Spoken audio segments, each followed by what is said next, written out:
So this is my video on how to play Viper. Viper is a snake, as you can see. You slide around by crouching, and like all the other characters, you do get infinite ammo. But with her gimmick is that she tries to slide around a lot of times. That's why she has a smaller ammo clip with a fast fire rate, because she's going to be sliding around a lot. So that third ability is actually sliding. So when you level it up, you slide faster and you get armor while you do it. Slide around like that. For Venom, that's her second ability. Her Venom is good for executing people, so to speak. So for Venom, the lower the health they have, the more damage it does. So you can see here the minimum it does is 21, but the max it's... So with a lot of spirit, you can make Venom do over 500 damage or more whenever it shoots, when it executes. And then if you get the tier 5, your gun actually will build up Venom, because that's what this is. So whenever it goes all the way up, so it'll go off once it goes. So a combo that you can do is build this up, and then once that's done, you would immediately reapply that to enemies that you're chasing down. Her one ability is just a dagger. It's okay. I'm hoping this gets changed. It's not a lot. It doesn't do much. If you upgrade to tier 5, you do slow them down more so than it normally provides. But even then, this is not one ability that you normally would want to max out unless you like the idea of just poking afar and harassing. Her ultimate is a bola, so it petrifies. With the bola, no gunfire hurts her, no abilities hurt anything that's petrified. So the main thing with petrification is that her Venom, though, you can still apply Venom, so you can still build up Venom while they're petrified. So that's a good thing with it. And then also if you have toxic bullets while they're petrified, that also builds up while they're petrified. Those are the only two forms that will actually do damage while they're petrified. And then the tier 5 will petrify multiple enemies without having to hit directly. The main thing that you do with Viper is you want to try to look for stranglers in a team fight. So if a whole team fight was going on and you don't engage with Viper, you let other people engage, you want them to use their abilities, and after they don't have their abilities, so like if Infernus uses Catalyst or he dash and he doesn't have either one anymore, then you can go in and engage on him, because you're safer at that point, because you jump on enemies that are vulnerable. That's more what Viper's good at. She's great at getting those people that are out of position in team fights, or getting them that are vulnerable or lowest health. She is an assassin, but not in the normal sense that Hayes is. Hayes is like a straight assassin. I'm gonna go find you on your side and gank you and kill you. Viper is more of like, I'm gonna go pick the weakest in a team fight or somewhere on the outside and then go get them. But you have to make sure you're either at an item matching like them, so like you want to be like 5k versus 5k or higher if possible, because if you're a 3k versus a 5k, if you're under, it's really hard for Viper to get those kills on jumping in them. So at that point you have to play with your team and kind of still wait around for those abilities to get out, and then jump on the weak ones that are vulnerable and have used their abilities, especially like again for like Pocket or Yamato. If they've already used their slash or dash and Pocket with his coat and case, that's when you can jump on them. So then you would look on them, you would shoot them, you would build up Venom, and then once Venom procs, you keep shooting them, and then once it goes off, then you immediately reproc it, and then that would kill them. Just there. That's what you would do. And then during those team fights as well, Bola is good for a couple options. If you need to escape and you're being extremely chased and you and your team need a break, Bola is great at that. It's one of the few abilities that can immediately stop someone. So it's a great running away tool if you need to do that. But it also does a lot of damage in laning phase because of how much initial damage it does. So you can immediately use Venom, then Bola them in lane, and then keep shooting them afterwards, and then that would have a higher chance of killing them. And then lastly, Bola is great at canceling enemies' abilities, or if they're using other casting. So like if you about hook someone's or 7 channels. So if we come here and make a 7, and then we spawn him and make him a puppet, he ults, clear follow, you can use Bola to interrupt his lightning, and then he would no longer continue doing that. That's true for any character that is doing a channeling ultimate, such as Hayes with her Bullet Storm, or Lash if Lash is up there targeting and he's up in the sky. If you feel comfy, I've done it a lot, bola him. It'll hit him by the time that his Lash goes off, or even if he doesn't. And it's always funny getting pulled up into the air and Petri hits him, and then you still fly in the air, but you don't get slammed down. So when making a build, you should try to aim for the item cost of the build to be around 25k for your core items, and then learn what items cause the big power spikes so you can plan accordingly. Making a build that is 50k plus souls is very unrealistic, as most games don't go that long, but it is good to at least make note of what items would be good whenever you have those excess souls. You should try to leave at least 1 to 3 flex slots in your build so that you can add items to your build that counter the enemy team or help get resistance on a game-by-game basis. And lastly, you should be mindful of how the items give you raw stats for each category, because once you have enough items in that category, you can take advantage of the extra gun, vitality, health increase, or the spirit increase. By hitting those thresholds, you will get those raw stat bonuses. So for the main items that I would say, I would at least just call out a couple of them.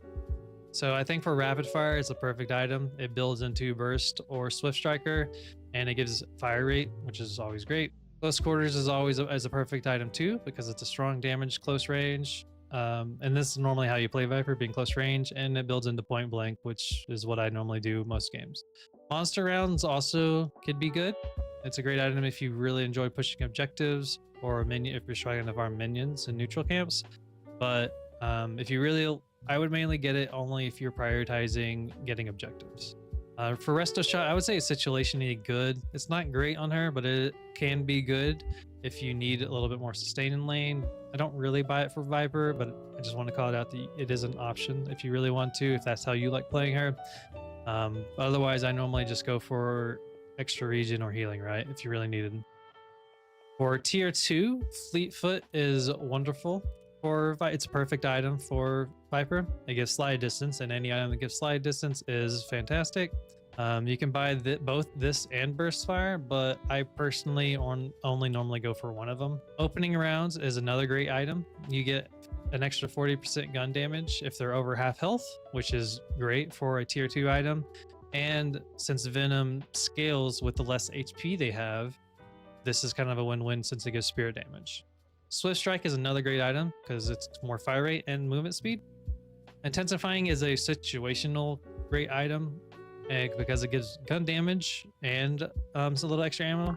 The reason why it's situational is because it does take about 3 seconds to actually utilize the full 45% weapon damage.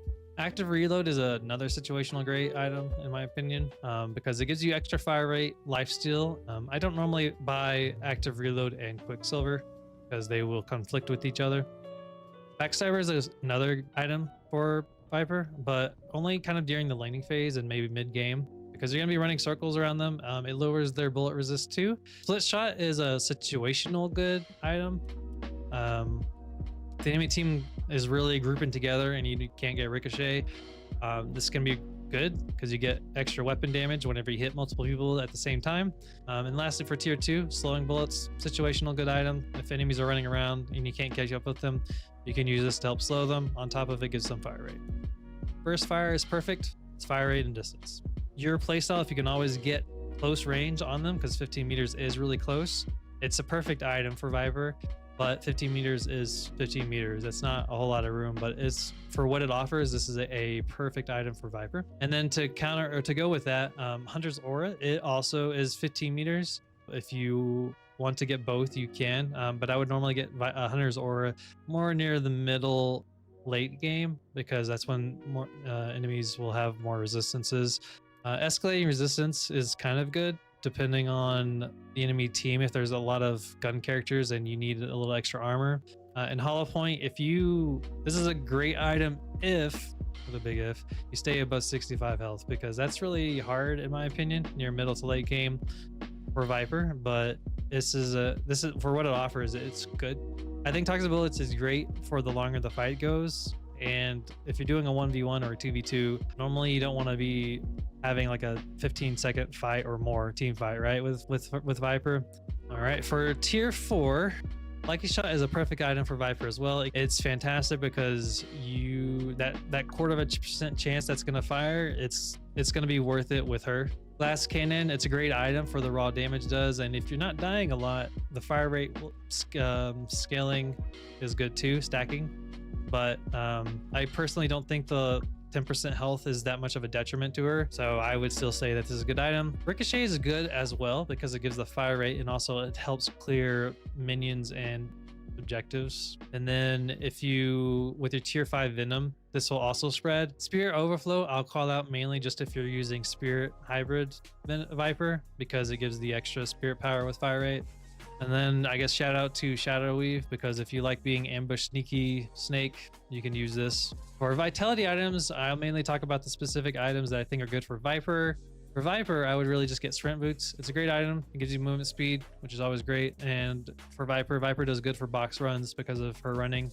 For tier 2, Bullet Vest is a situational great. If you can stay above health, this is a great one. And if you're going full gun, lifesteal is a little different. It's good near the end of laning phase. It's more great near the middle and to the end of the game because you'll do more gun damage. And then if you're going for Vampiric or Leech, it's perfect because it gives it to you, right? Then Enduring Speed, it's a good upgrade if they have a lot of slows. For tier 3, I'll say Fortitude if you roam the map a lot and you need that health regen and the movement speed. So this is always a great item for that. And then I would say Stamina Mastery if you struggle with your stamina management. For tier 4, Juggernaut offers great stats. I would only get it if they have a lot of gun characters that are stopping you. Leech is a great item for hybrid if you get Mercurial especially because you'll constantly be doing spirit and bullet damage. But if you're going gun, don't get this one. Instead, get Vampiric Burst. Vampiric Burst is perfect if you are going gun. Siphon bullets can be good or even great, depending on how the fights, if they're going long enough, sometimes not be justified, but it can be good overall because it does do extra damage. And if you do get kill them, you do get a little extra health. So this can be a great item if you like doing that. So for Spirit, you might not really think that Viper would be good with Spirit items, but I think Spirit helps make her a little more fun to play than just straight gun because it gives her extra movement speed. She's similar to 7 right now, where the more Spirit you have, the faster she runs. So for tier 1, the only one I would say is extra Spirit, and only if you're going to get improved Spirit or Boundless. If you're not going to go hybrid, don't even get extra Spirit. For tier 2, Quicksilver Reload is a great item. So like if you're only going to get 1 or 2 spirit items, this is a great item that you can include because it reloads and you get extra fire rate. So this is a great one. You would imbue this on your dagger. You put on your dagger and you get the cooldown. You can use Quicksilver really frequently based off of that. Slowing Hex is another good one because it slows enemies down if they're running away from you. This can be great to catch up to them. True Spirit's another great item. If you want just a little bit of spirit without going all in and getting other spirit items, you could get this one and then kind of just stay there if you really needed to. And Bullet Resist Shredder, if you can hit your daggers or if you get Tesla, this is a great item. Disarming is good against gun characters, stops them from shooting. Silence Wave, this is the one that I normally buy with Viper, especially when I'm doing hybrid, because it lowers their spirit, but mainly it stops them from moving, right? So if they have those movement abilities, you know, Infernus Dash, Lash, it stops them from doing that, and then they just can walk away, and then you do snake circles around them. This is a great item. I will just do an asterisk Star of Surge of Power. That's what I would just say. If you like the idea of that, you want to make your dagger a little stronger, but mainly for the fire rate, you can put it on your dagger. Don't put it on Venom, because if you build up Venom, it doesn't proc, and if you use Venom, since Venom has such a long cooldown, you can't really get the full value of it. Use of this, I would suggest putting it on your dagger for the fire rate. All right, so for tier 4, a Mercurial Magnum, it's a fantastic item. It's like with Wraith, you're doing gun damage, you need a little extra, you want extra spirit. I almost always buy it now. Curse is a fantastic, perfect item. It gives you weapon damage, which is what you are good at, on top of stopping enemies from working or from doing things. So this is a great counter item with raw stats for you, so consider getting Curse. Boundless Spirit is fun if you're doing spirit hybrid builds. So for now, I'm going to show off my hybrid build as an example that I get for Viper. The ID of this is actually published, so it's in the description of the video, so you can check it out below if you want to just use this one and try it out and see how you like it.